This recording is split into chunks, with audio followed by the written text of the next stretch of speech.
Terima kasih. Tanpa berpanjang-panjang, saya rasa kita mulai saja. Dan mungkin saya luruskan sedikit, eh, bukan dokter atau belum dokter. Silakan nanti ditanyakan kepada Pak Mardi. Ada hal yang diklarifikasi kemarin. Saya tadi minta tolong supaya screen saya itu dipandu dari sebelah sana. Karena saya punya kendala di dalam notebook untuk memunculkannya.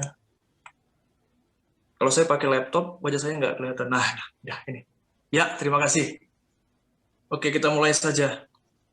Pertama-tama saya berterima kasih sudah mendapatkan kesempatan yang sangat baik ya. Dan saya berharap kawan-kawan yang hadir itu bisa mendapatkan sesuatu, paling tidak sedikit gitu, di antara banyaknya informasi yang datang belakangan ini. Saya diminta untuk menyampaikan sesuatu dengan tema besar adalah looking forward to the future. Kemudian saya merenung beberapa hari dan saya mendapatkan suatu insight yang saya rasa penting untuk sekarang ini kita sama-sama kenal. Saya kasih judul harapan di tengah rumitnya kemungkinan. Slide selanjutnya.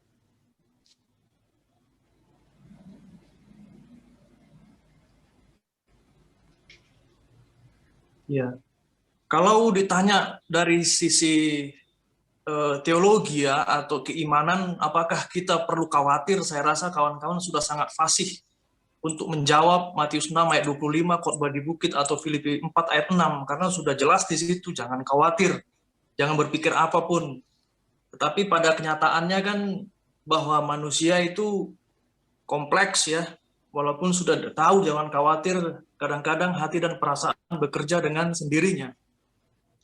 Jadi saya coba mendekati ini dari perspektif, ya katakanlah perspektif yang sedikit berbeda gitu, perspektif filsafat, dan tentu kita tidak perlu membayangkan sesuatu yang rumit di sini gitu, hanya biasa saja. Nah, tetapi saya mulai satu kutipan dari sebuah buku yang cukup lama ini, sekitar tahun 2013 ketika saya di seminari. Ada buku yang saya ingat dan itu mengatakan bahwa setiap teks-teks klasik yang telah nyata turut berkontribusi besar membentuk peradaban dan masyarakat adalah suatu kewajiban bagi kelompok-kelompok yang peduli pada peradaban atau ekonomi modern untuk mempelajarinya, sehingga dapat dengan tepat menemukan pola yang paling mendasar dalam dunia bisnis modern. Tentu saja sebagai orang Kristen kita akan bilang teks itu adalah Alkitab gitu ya, tetapi tidak ada teks tanpa teks yang lain gitu. Kita perlu memahami Alkitab juga, perlu juga memahami hal yang lain. Seperti Calvert mengatakan, kita perlu pegang Alkitab di tangan kanan, tapi koran juga perlu di tangan kiri. Nah, kita melihat teks-teks yang lain. Nah, yang muncul berikutnya ya, yang muncul di dalam pikiran saya ketika mendengar tema besar itu adalah satu ungkapan yang besar dari seorang filsuf besar di zamannya, bernama Søren Kierkegaard. Nah, itu dia pernah mengatakan, life can only be understood backward, but it must be lived forward. Itu kurang kata forward kelihatannya. Atau dalam terjemahan langsung bisa dikatakan, hidup hanya bisa dipahami ke belakang, tetapi harus dihidupi ke depan. Kalau di dalam jurnal yang Kierkegaard tuliskan ini, dalam kalimat yang lebih lengkap, sebenarnya dia ingin mengatakan, dari apa yang saya tangkap sejauh ini, bahwa hidup itu waktu itu terus berjalan, kita hampir tidak punya waktu untuk berhenti, memang tidak ada, karena detik terus berlalu, detik terus bekerja. Jadi ya kalau kita mau memahami, kita harus lihat ke belakang gitu. Tetapi tanpa kita lihat ke belakang pun dia akan terus berjalan. Tetapi dengan melihat ke belakang tentu kita akan melihat apa yang terjadi di belakang. Tentu yang kita lihat adalah sejarah. Dan tentu yang diharapkan kita bisa memahami itu setelah itu berlalu. Apa yang belum berlalu tentu masih misteri dan tidak ada cara lain kecuali itu dijalani. Nah, terus next ke slide berikutnya. Saya lompat ke satu filosof lain dari Prancis bernama Henri Bergson. Henri Louis Bergson. Dia mengatakan mengenai waktu. Bergson ini seorang yang muncul di saat dia merasa sudah terlalu kering manusia itu, karena semua-muanya hanya mengoptimalkan nalar dan indera. Dia muncul pas di masa-masa seperti itu, Renaissance. Dia bilang manusia itu bukan hanya nalar dan indera, tapi manusia juga naluri, intuisi, nurani, dan imajinasi. Tapi dia bicara mengenai waktu. Dia bilang kalau waktu itu tidak ada, jam tangan, kalender itu menunjuk waktu. Tetapi itu bukan waktu. Apakah itu waktu? Waktu itu adalah ya sekarang ini, inilah waktu. Di mana kita, saudara dan saya, dan yang lain bisa bercengkrama. This is present, ini adalah waktu. Nah, kalau kita gabungkan pikiran Kierkegaard gitu dengan cara yang apa adanya dengan Bergson, kita bisa melihat masa lalu, bisa memahaminya, tapi kita mesti sadar bahwa kita hidup di masa kini. Kita hidup di saat ini. Ada jarak dengan masa lalu itu. Lanjutkan. Nah, selanjutnya ada satu orang tokoh juga yang menarik bagi saya bernama René Girard. René Girard ini juga sering dikenal sebagai sejarawan, tapi juga dikenal sebagai filosof ya. Nah, dia berkata begini, kalau kita sudah melihat itu sebagai sejarah, nah terus bagaimana kita memaknai itu gitu. Nah, dia berkata bahwa sejarah itu bergerak maju hanya melalui serangkaian kegagalan manusia. Jadi dia melihat apa yang dilakukan manusia itu hanya sekumpulan kegagalan, tapi selalu diimbangi oleh upaya yang baru dari Tuhan Allah, hanya untuk membuat kita sadar siapa Tuhan itu sebenarnya. Jadi secara cepat kita lihat dari Kierkegaard bilang kita harus lihat ke belakang supaya paham. Bergson bilang hidup itu adalah saat ini, itu adalah waktu. Girard bilang yang kita lihat mungkin hanyalah serangkaian kegagalan kita gitu, tetapi Tuhan selalu mengimbangi segala kekeliruan kita itu sehingga kita terus melanjutkan kehidupan, dan harapannya kita jadi sadar bahwa Tuhan itu ada dan memang dia berkuasa gitu. Selanjutnya, nah tetapi meskipun kita sudah tahu semua itu, tidak serta-merta itu bisa menghilangkan apa yang disebut sebagai keresahan, kecemasan, ketakutan, kegusaran, dan lain sebagainya. Ini sangat kenyataan. Bahkan Charles Spurgeon, seorang yang terkenal sangat soleh dan saleh, tidak pernah tenang dalam hidupnya sampai mati karena dia mengalami suatu gangguan di dalam kecemasan. Selanjutnya, nah kita coba masuk ke zaman Helenistik nih. Ini adalah Aristoteles yang saya lupa tuliskan identitasnya. Nah itu dia bilang gini, terus kalau resah itu bagaimana? Aristoteles itu bilang kalau ingin bahagia, pasti kalau resah itu kan akan hilang kalau ada kebahagiaan. Nah kalau bahagia itu caranya itu kita harus mengembangkan kesosialan kita. Nah itu akan membuat kita berbahagia, eudaimonia. Jadi melibatkan diri kepada polis, kepada kota. Memang dia tidak sebutkan itu langsung bermanfaat, itu nanti pleasure itu tidak akan. Selanjutnya, tetapi kita juga punya filosof di Indonesia ini gitu, bernama Ki Ageng Suryo Mentaram. Bagi yang mendalaminya mungkin ada kenal namanya Auro Bejo ya, atau ilmu bahagia atau ilmu sejahtera. Ini Ki Ageng Suryo Mentaram kita berharap bisa diterima sebagai filosof dunia karena sedang disusun pikirannya secara sistematis oleh beberapa orang yang kompeten. Nah ini dia mengatakan orang Jawa pada khususnya gitu, tapi saya rasa orang Nusantara itu memiliki suatu kebiasaan di dalam batinnya itu resah. Itu secara alamiah atau genetika itu memang begitu, resah. Dan dari penelusuran Ki Ageng Suryo Mentaram yang adalah seorang putra istana yang keluar dari Keraton Jakarta dan melebur bersama rakyat karena melihat merasa hidup yang mewah itu tidak berarti, dia mengatakan kalau ingin lepas dari keresahan maka jalankanlah suatu laku hidup sepi pamrih kami ini. Artinya beramai-ramai melakukan suatu kegiatan tanpa mengharapkan pamrih. Terusnya, nah, kita masuk kepada Kierkegaard, tapi Kierkegaard mengatakan begini, ada yang dia sebut sebagai anxiety dan angst. Gitu. Dia sebut anxiety itu terjadi sebenarnya karena kita itu banyak kemungkinan yang bisa kita pikirkan.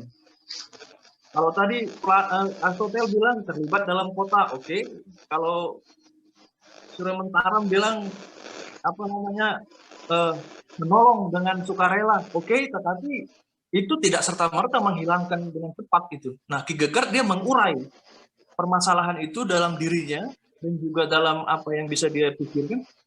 Dia bilang kecemasan itu terjadi karena berhadapan dengan kemungkinan-kemungkinan yang banyak. Kalau ada kepastian, kecemasan pasti berkurang. Gitu. Nah, tetapi ada yang lebih mengerikan lagi dari anxiety itu yang disebut sebagai angst ya. Ini lebih dalam daripada kecemasan. Ini adalah sejenis ketakutan bahkan tanpa objek ya. Kita melihatnya datang, kita tahu, kita hanya tahu, gitu. Hanya merasa ada sesuatu yang salah, tapi kita tidak persis tahu objeknya. Lanjut.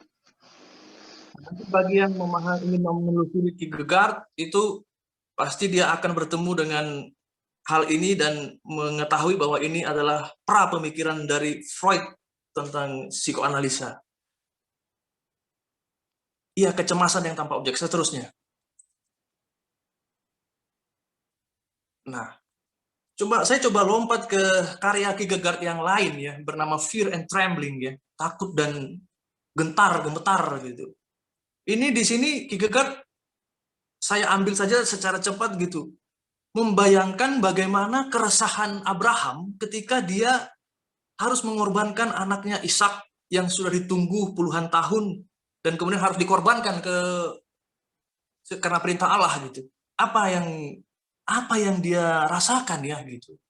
Nah, Kierkegaard bilang di dalam pemikiran itu ada memang beberapa sudut pandang, tapi pastilah Abraham ini resah sekali dan pasti ada kegundahan di dalam hatinya. Nah, kenapa akhirnya dia berani? Nah, kita lanjutkan saja.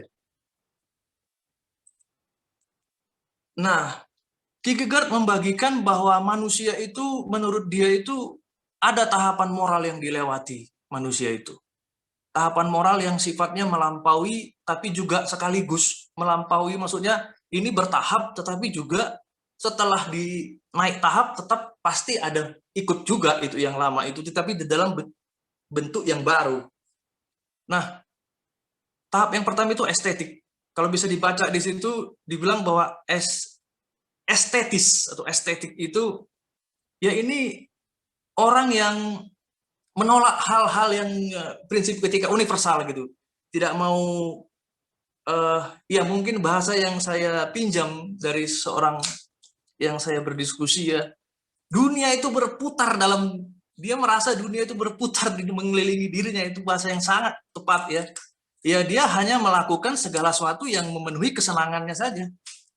Jadi relasi-relasi yang dilakukan di sini termasuk relasi asmara misalnya muda-mudi itu, atau tua-tua juga mungkin ada yang berasmara. Ya itu mungkin atau apapun lah gitu ya, atau relasi apa saja, hanya untuk kepuasan kesenangan gitu. Tidak ada unsur komitmen yang kuat gitu. Nah, terus tahap etika tetapi lama-lama dia pasti akan jenuh karena dia pindah ke sana, pindah ke sini, pindah ke sana, pindah ke sini, lama-lama kan bosan.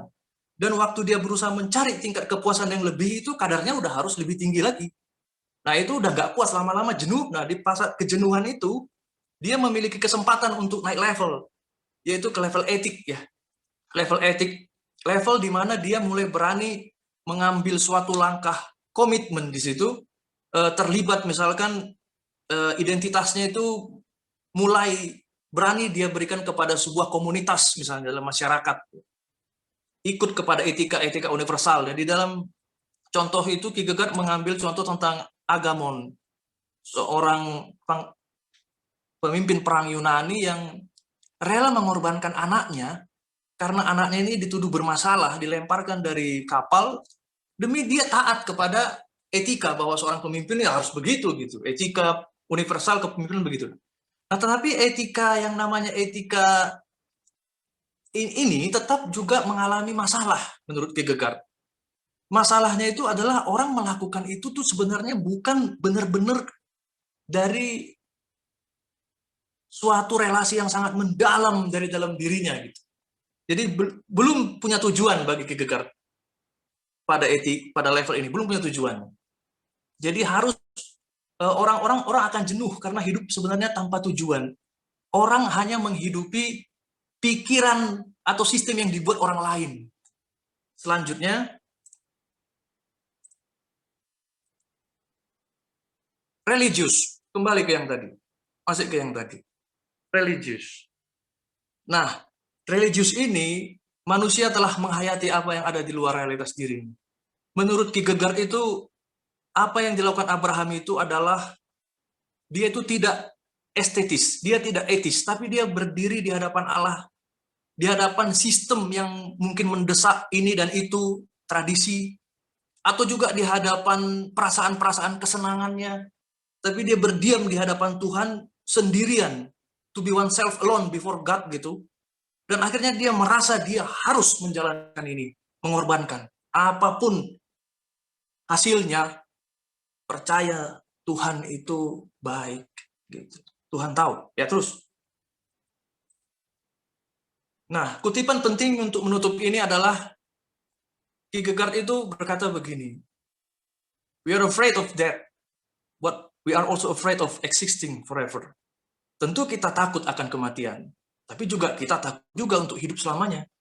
Dan kalimat kedua yang menarik menurut saya adalah to do or not to do, and you will regret it. This gentleman is the essence of all philosophy, ya. Waktunya 5 menit lagi. Oke, ya singkat saja.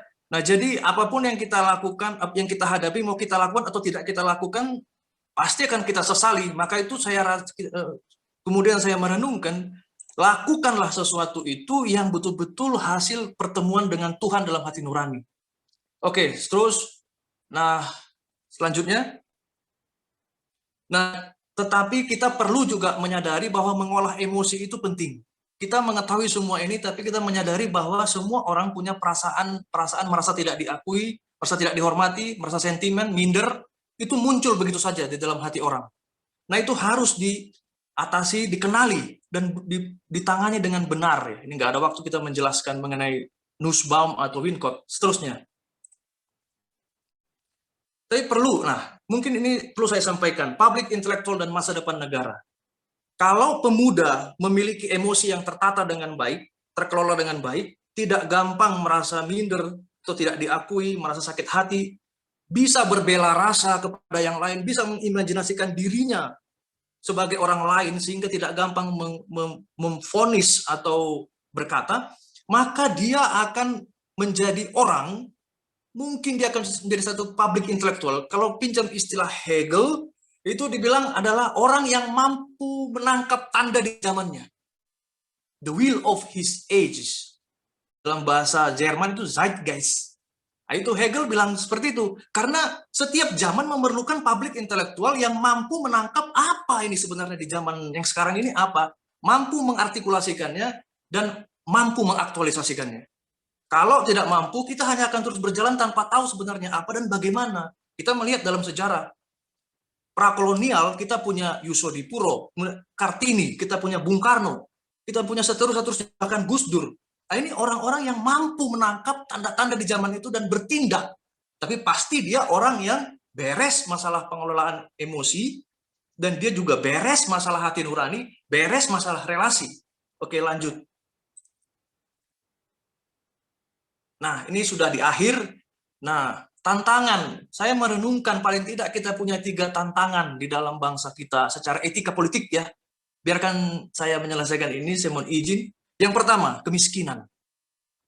Kemiskinan ini menjadi ketidakpedulian dan kekerasan sosial paling gawat menurut saya.